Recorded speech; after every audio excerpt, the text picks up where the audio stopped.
Duplicity 3. Saturday, October 31st. The date had been hanging heavily on his mind for the last couple of weeks. This was the day he had been waiting for 20 years, the day he would be able to walk down the streets as a free man. Panjani was one of the inmates who had been pardoned by the president to commemorate Zambia's 55th Independence Day.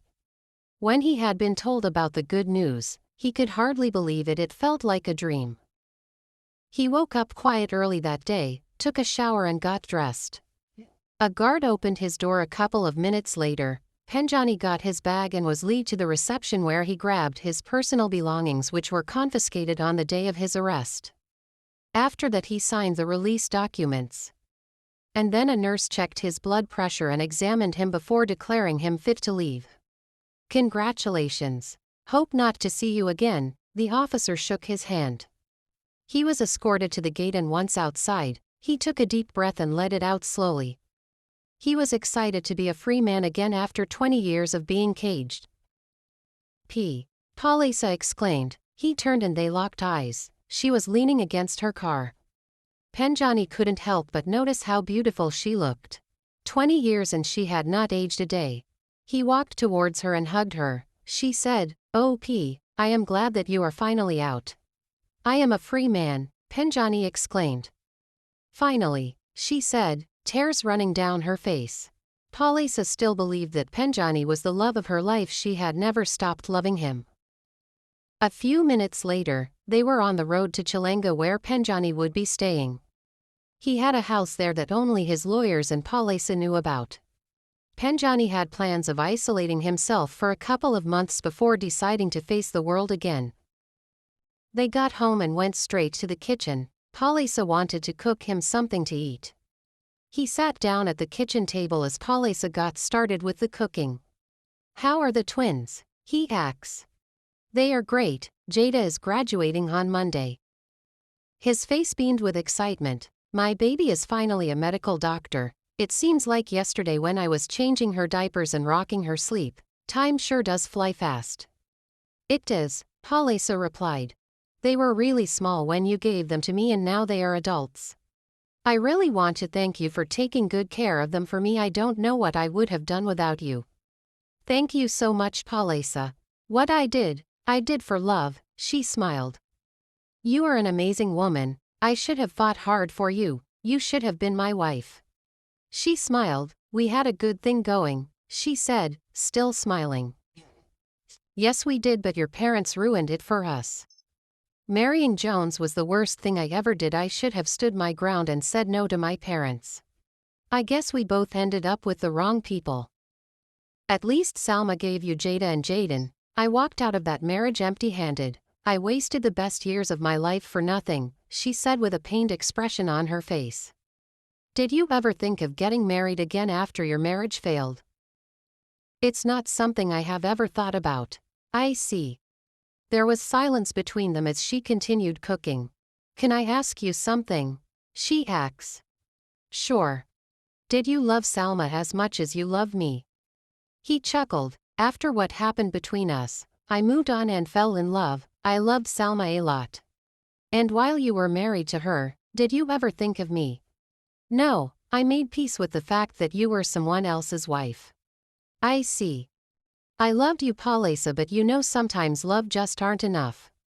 I tried to fight for you. I am sure you know that I tried my level best, but I got tired of being the only fighting for us, so I let go and I moved on." "Are you going to attend Jada's graduation?" she asked, trying to change the subject. "No. You still don't want them to know that you are alive. They have been fine without me all these years. But they would be happy to know that you are still alive." "I am not attending that graduation." "How long are you going to hide?" "This is for their own good. Forgive yourself for what you did in the past and start afresh." He laughed. "I am an old man, Palisa. There's no time for me to start afresh. I am happy that my kids have a great mother and they are living their best lives. I am happy to be free. I need some quiet and fresh air before I die. You are not old and you won't die now. I will be 60 soon." "60 is not old. You are still looking as fit and handsome as ever." He laughed. "Flattery will get you everywhere, my girl. Oh please." She finished preparing the food and set the table. I haven't had a decent meal in years. I am sure I will enjoy this, he said as he washed his hands. She had prepared enshima, buka fish and okra. Enjoy your meal, she said. Thank you. Have you found anything that you like? Zara asked, coming up behind Jada. Not yet, she sighed.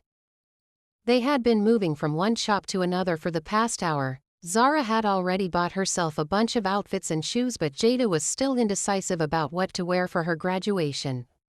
Perhaps I can help you, the shop owner who had overheard their conversation said.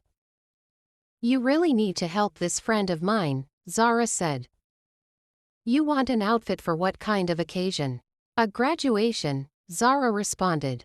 She is graduating as medical doctor. Congratulations, what is your favorite color? She loves yellow, Zara said. Great, I think we have a formal yellow suits that you would really look nice in. Okay, let's see them. The shop owner rushed to get the suits and some dresses for her. They went into the changing room and she tried them on. She picked one suit and 3 dresses. Finally, Zara exclaimed. I am still not decided on what to wear between these outfits. Zara rolled her eyes, as usual. They paid for their stuff and left that shop. They spent the next 2 hours getting more outfits, shows and jewelry. Zara was also graduating in the School of Accounting and Finance. Babe, I am hungry, Zara yawned as they put their stuff in the car. Let's get you some food. They walked into Mug and Bean, ordered their food and sat down. Within a few minutes someone brought the food to them and Zara instantly tore into her meal. They were still eating when Jada heard a familiar voice. She immediately looked up to find the mystery guy who had helped her with the car. He was holding hands with a woman and they were looking really cozy together. They were obviously trying to order their food. Ella B.